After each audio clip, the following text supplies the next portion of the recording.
every Sunday night at 11:30.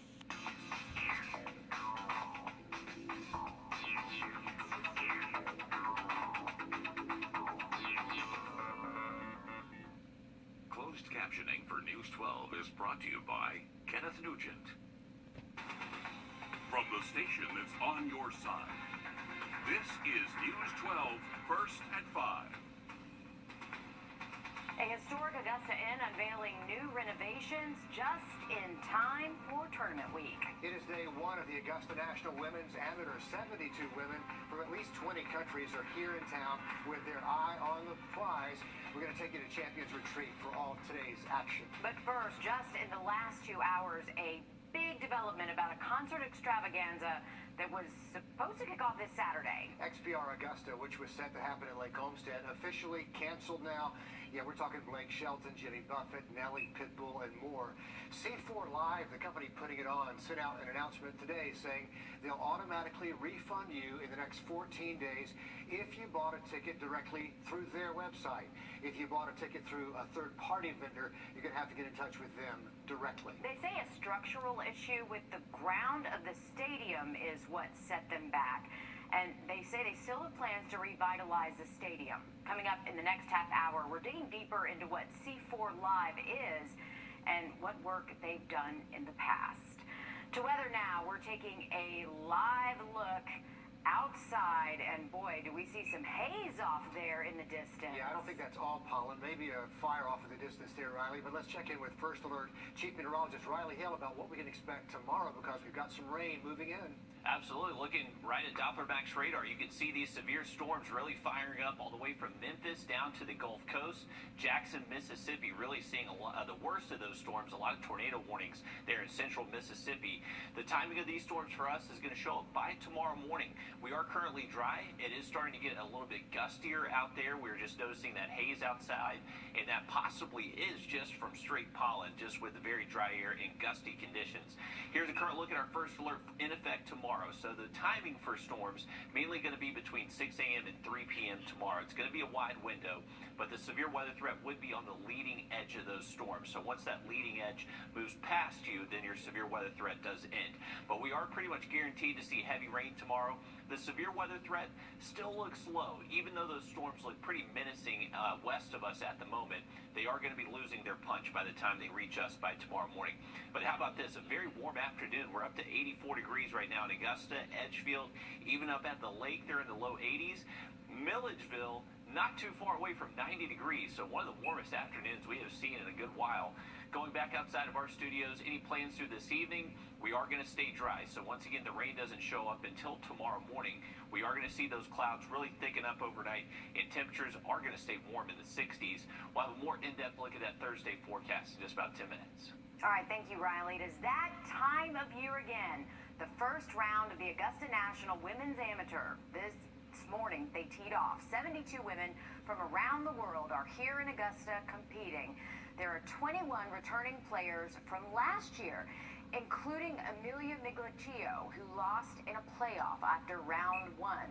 Bernadetta Moresco holds the lead at 2 under. South Carolina's Hannah Darling is at a tie for second at 1 under. A big day at Champions Retreat. Masters Week, of course, brings so many people to our area, and all those people need to find a place to stay. They do. Augusta's century-old Partridge Inn is a staple, and they're going the extra mile to make sure that patrons get the full Augusta experience. Will Vogt gives us a first-hand look inside after months of renovations.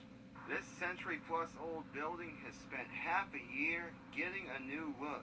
It's been a bit crazy, but crazy is always fun and exciting. The last few weeks have been exciting for General Manager Holly White. She says the hotel reopened last weekend, and she's been showing it off. We really went back to more of a traditional color palette with a nod to the historical aspect of the Partridge Inn. Preserving this building's history has been on their minds as they give it a new look. We wanted to make sure that we didn't destroy the historical aspects and just really modernize it, but also preserve the beauty and the architecture. She says a rooftop bar and bridal suite are on the way, but redesigned rooms, a restaurant, and more are ready now, just in time for their biggest week. So lots of fun things going on, and we're just pulling everything together to be ready for next week. And for the renovated Partridge Inn, it's setting up to be a busy one. In Augusta, Will Volk, on your side. And after all this time, the place looks terrific. White says they're going to host live entertainment weekly on Fridays and Saturdays. A great spot for that, too. The Augusta Jags' 19-game win streak comes to an end on the national stage for the NCAA when the Northwest Missouri State Bearcats topped AU for the national championship. And today, AU coach Deb Metris is talking about that long journey. He says this team left its heart and soul on the floor every night, and they worked their butts off to get where they were. While the outcome wasn't in our favor, coach says the game and the season provided a lifetime of memories, and you, the fans, were a big part of it. A milestone in the COVID pandemic. This time, one that's a sigh of relief. The last U.S. military medical team responding to the crisis wrapped up its clinical mission earlier this week.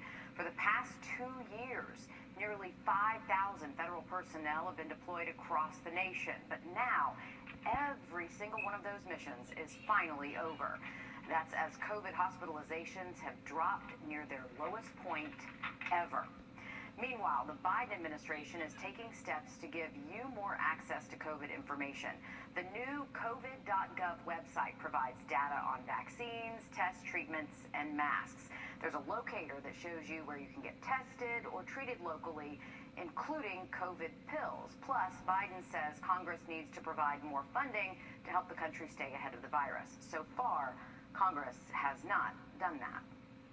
Workers putting up a fence and black covering around that free fall ride in Orlando where a teenager fell to his death last Thursday. They also used a drone to search around that ride, as well as measuring and taking pictures of those seats. And people continued adding to a growing memorial there for that 14-year-old Tyree Sampson. Complete strangers paying their respects there. My heart just broke all over again. Like I said, because my son will be 14. He plays football. He is sports. I don't know the boy or the family, and my heart breaks for them. The ride is closed indefinitely as state inspectors continue to investigate what went wrong that night Sampson fell to his death. Today, Project Life Augusta organized a resource fair aimed at providing food, clothing, health, and more to those who need it, those health screenings. Almost 60 vendors participated at the event on Gordon Highway today, connecting those in need with various programs, giveaways, and job placement information. I think the biggest thing is it just reminds people that there's people out there that care. Project Life, we exist to bring life to the community, and one of the best things we can do to bring life is connect people to all the resources that exist out there. Today's fair, don't worry, there's another one tomorrow from 10 in the morning until 2 in the afternoon. Vendors will be back out in front of Project Life at 1758 Gordon Highway. A close call for one South Carolina dog after a coyote encounter. What to do if you come face-to-face with one? Ahead, first at 5. And storms will be showing up tomorrow for a Thursday. We do have a first alert issued for a few impacts. We'll take a look at that forecast just after the break. Time and temp. Now, your first alert weather with Chief Meteorologist Riley Hale.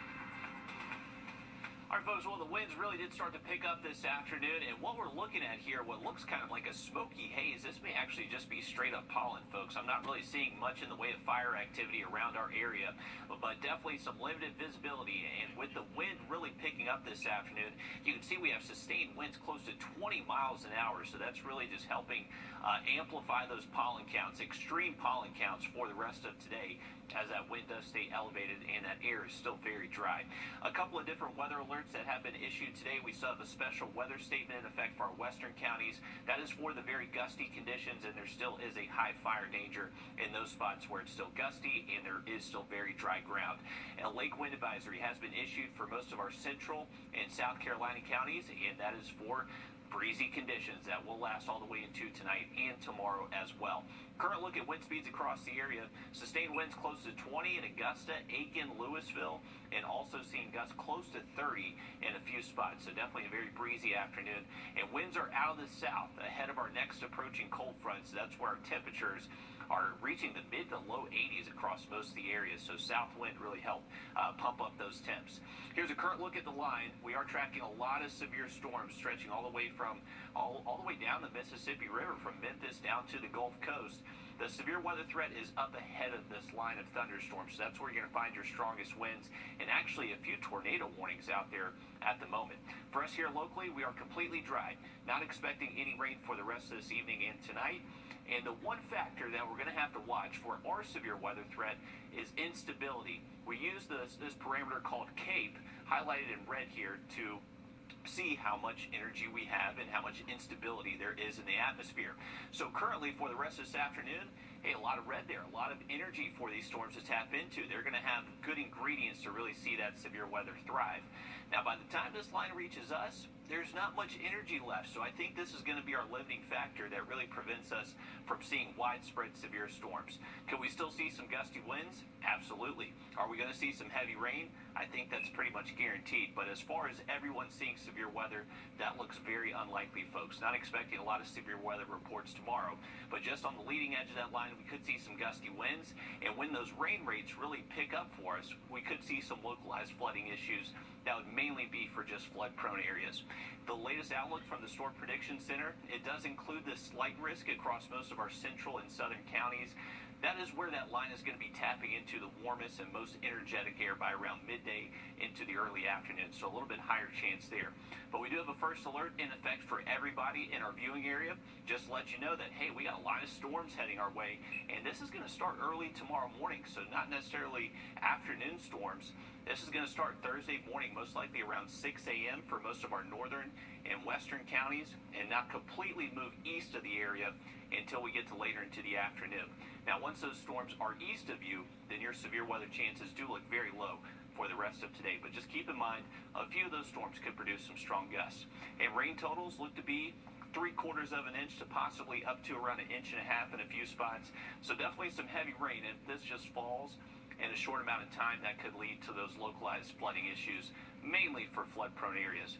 And the good news is, it's only Thursday. Once we get into our Friday, bringing back sunshine across the area, and the weekend does look dry as well. Very comfortable temps, highs in the 70s. And then into next week, looks like another rain system moving in Tuesday and Wednesday. All right, thank you, Riley. We know there are coyotes out and about. We have seen them ourselves around the station, but they are certainly not unique to our area. Yeah, Laura and I shot this video you saw before one night leaving the station after the 11, but Zach Wilcox spoke with the dog owner in Pawleys Island who says he's lucky to have his furry friend after a really close call. It was a crazy experience, to be honest. I would have never thought that would happen. Noah Rourke took his dog, Gunner, out one last time before bed Saturday, just as he has done every night since he got the puppy 5 months ago. But this particular Saturday wound up being a much longer night than he anticipated. I guess me running over there stomping and made him go off, but he was lucky. And it happened like not even 30 seconds, and they put a nice hurting on him. But Gunner had to have stitches on his chest and stomach, but just a few days later, his owner says he's feeling much better. According to SCDNR, coyotes are an invasive species that have been gradually migrating here from the west.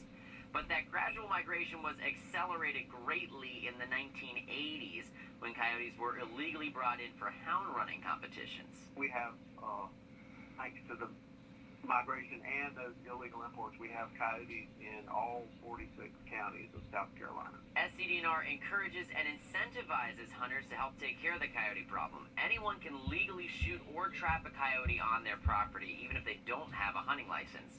DNR also has a list of wildlife control operators who will take care of the trapping for you. However, homeowners have to come to terms with the fact that any trapped coyotes will have to be killed. That's just a rule they have to abide by. You can't translocate mammals because of disease potential. SCDNR believes the coyote population in South Carolina has dropped nearly 30% over the last decade, which means hopefully in another 10 years or so, Noah won't have to worry as much about Gunner getting attacked. But he'll be keeping a close eye on him, just in case. He's going to be within 6 feet of me. Like, he's going to be right here next to me for a long time. Long time. And don't be fooled, even in a busy area like where we were, you can see a coyote, and a lot of neighborhoods report them too. We happen to be near the Augusta Canal and near some woods, so it's not that far of a stretch. I saw this same one just a few weeks ago, middle of broad daylight. I was running out to get lunch, and she, I guess, stopped and looked at me. It's not a small animal either. No, and here's something of interest. Mating season has pretty much ended, so we were seeing a lot of them in February and towards the end of February, the beginning of March, so we shouldn't see as many out and about because they're not looking for dates as much as they were before. Yeah. Well, I saw Laura's car stop, so I pulled up to see if she was okay. She's shooting a coyote out of her window, so that was a frequent visitor there. Yeah, but maybe he found a girlfriend and he doesn't need to be out and about anymore. A country music star cancels a concert, but not because anything goes wrong. We'll show you what he'll be up to instead after the break. The Live by Camera Network for the rest. Country music star Eric Church has canceled his Saturday concert in Texas. The reason? Church says he wants to watch the North Carolina Duke Final Four matchup. Church sent an email to fans who had tickets to the concert. He says, quoting here, as a lifelong Carolina basketball fan, I've watched Carolina and Duke battle over the years, but to have them match up in the Final Four for the first time in the history of the NCAA tournament is any sports enthusiast's dream. But yeah, his fans not happy on social media. He is taken a I'm sure he is. beating today. But I think sports fans can relate. You can relate. They can, yes, they can, but I also don't have tickets to a concert that I'm upset about. Right. You canceled over a sporting event. Right. Maybe you bought plane tickets too. Who knows? Yeah. All right, moving on. The South Carolina lawmakers under a tight deadline right now, keeping a program going that promotes the development of affordable housing all across the state. The program has been very popular since starting in 2020, so much so that it had to be on affordable housing tax credit legislation. Supporters say the program has led to the development of nearly 10,000 new affordable housing units in just the last couple of years, so a success by pretty much every measure. Party Augusta is back for this year's Masters Week. This year, the tradition will be in South Augusta instead of being downtown. Plus, new this year, it will be a 2-day event series, and it's all free for you and your family to check out. The events will be April 6th and 8th on Windsor Spring Road. You can catch performances from 5 until 9, as well as food trucks and a dance party. A new bill filed in the South Carolina State House would change the way rental car companies charge for damages. A representative filed the measure, a state rep, after he said he received a bill for more than $20,000 from the Avis Budget Group. The investigation revealing an employee took that car and damaged it after the state lawmaker dropped it off. The bill, though, would require rental car companies to record a video documenting the condition of the vehicle before it's rented and another video within 24 hours after it's returned. Well, if you are heading out to maybe watch some golf tomorrow, you may be impacted by some thunderstorms. We are expecting storms to arrive tomorrow morning and last through at least around midday, so a heads up for that. Could see some shifting tee times. I'm going to look at that forecast just after the break. There was a sound in the breeze, a song from the trees that whispered through the night. Just an ordinary place, but I held you just in case we travel to the end of time. And I know that I love you. I hear you singing in my mind. This tiny vial of insulin. All right, folks, remember we do have a first alert issued on Thursday. We are anticipating a strong line of showers and thunderstorms to start tomorrow morning and last into the afternoon. The best way to stay on top of the changing weather, especially this time of year, our First Alert Weather Team app. You can take a picture of that QR code. It will take you right to the App Store.